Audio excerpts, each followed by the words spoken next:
All right, our project is Gate All-Around Field Effect Transistors, also known as GAAFETs. My name is Nick Beaver. My name's Cameron Buckeye. And I'm Matthew Shaham.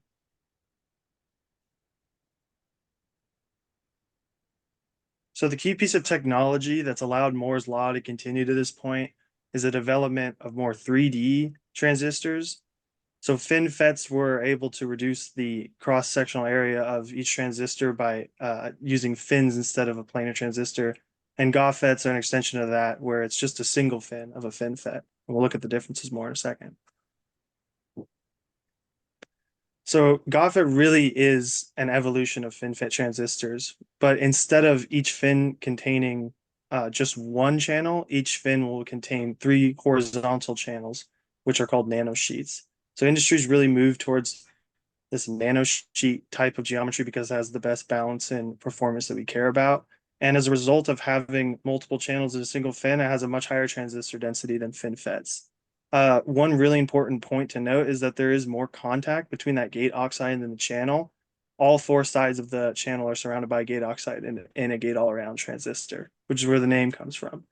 And the key result of that is you have better electrostatic control. And all that really means is that you have a preventing of that leakage current that you get when you have really, really tiny transistors.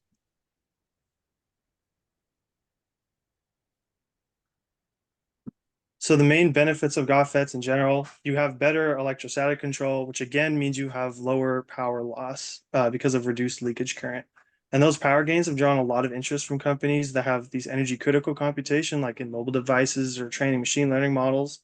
One thing that's really cool about them is they do have tunable properties depending on how the geometry of that channel. But typically, like we said, wide channels are what industry has gone with in terms of the balance of performance. And the most important property is that it's a continuation of Moore's law in that it has the highest transistor density possible today.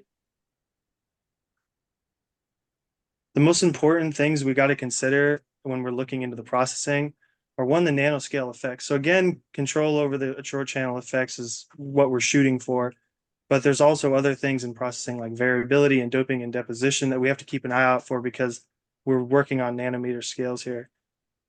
The geometry of the silicon channels themselves, so the width and the height of those channels needs to be controlled really, really accurately if we want to get these uniform transistors that have the electronic properties that we care about. And the geometry of the entire structure is also really important. So we need to make a 3D structure with horizontal channels that are surrounded on all sides, which is a very difficult thing to do. So now we're going to get into a bit of the actual process flow here. So we start out with depositing layers on our silicon substrate. We layer these essentially with just silicon and silicon germanium, where we do alternating layers of 7 nanometers and 8 nanometers, where our total structure is going to be 30 nanometers tall and 22 nanometers wide.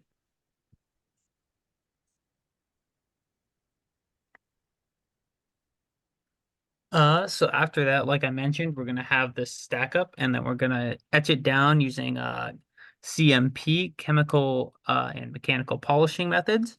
And so we're gonna get our kind of device structure as you can see here.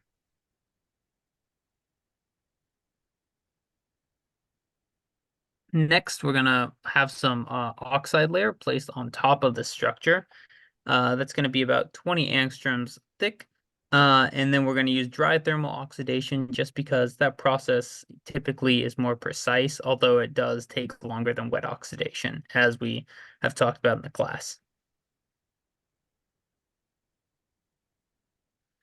So this is a critical step. Now we're going to place our dummy gate on the wafer or on the device itself. And if this doesn't form correctly, or essentially we get rid of it incorrectly since it's a dummy, we're going to have issues with shorting for our gate to our source and drain, which you'll see shortly here. And then we're going to place a small layer of oxide just to isolate that dummy gate from the actual device for later on. You'll see on this next slide. Next up, we're going to place some spacers because we want to reduce the parasitic capacitance. And since capacitance typically relies on that thickness or distance to other layers, we want to avoid that. So this layer will help here, the spacers.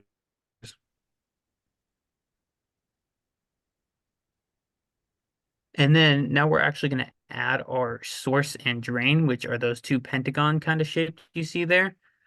Um, and then we will add the silicon carbon nitride layer, which is that purple you can see, uh, as a masking material to prevent our device from essentially shorting out or only placing the source and drain contacts where we want them to be.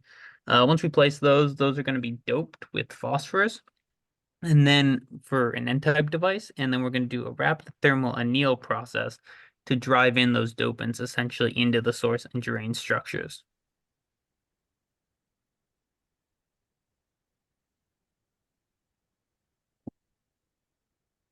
Sorry. Following that process, we're going to be doing silica silica Silicidation. thank you.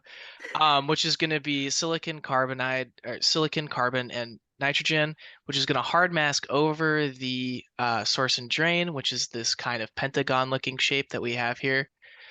And what we're going to do is we're going to make sure that we anneal this transistor further so that we can separate this layer of titanium silicide that we add over it, such that the titanium, which is very large, can then be taken away, and we're only left with silicide around the pentagon shape, hexagon shape. Then we're going to make sure that we have interlayer dielectric deposition, which is going to be silicon nitride, which is deposited over that silicide layer. And that's going to essentially allow us to make sure that the dielectric is stable.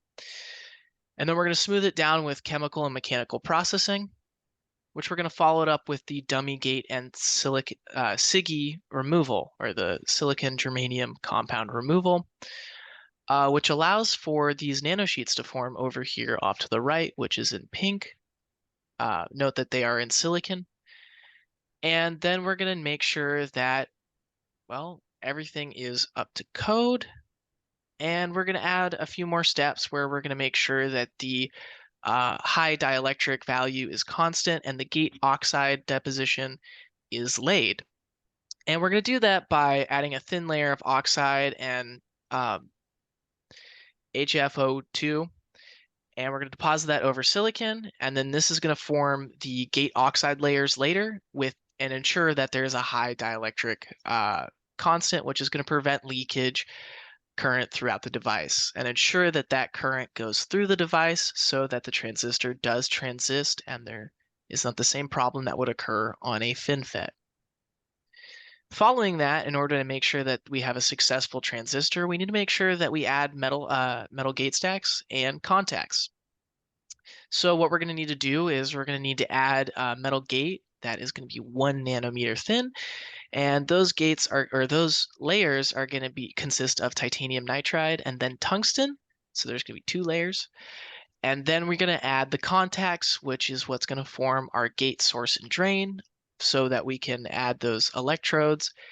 And we're going to create that by essentially creating a cavity where this green is, and we're going to fill that up with tungsten. And then we're going to anneal the device again for quite some time at 500 degrees Celsius to make sure that everything stays in place. So overall, we kind of went through the processing steps, and some of the key ones that we touched on, like I mentioned earlier, were that dummy gate to support the source and drain on the sides, because otherwise you might potentially have some shorting occurring, or potentially those dopants within the source and drain might thermally anneal too far and things of that nature. Then we also have our epitaxy growth of our source and drain itself, along with that doping, which kind of touched on in the previous point there. And then our interlayer dielectric, just to keep everything insulated so that those nanosheets that you saw earlier aren't shorting out to each other, because oxide will do quite a lot, but we're going to need some dielectric in between them to avoid parasitics and things of that nature.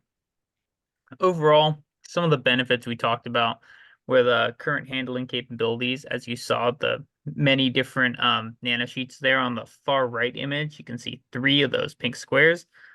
So that just is improved, along with being able to use existing EUV lithography methods, which is touched on in a previous presentation, and then just improvements in power and efficiency overall.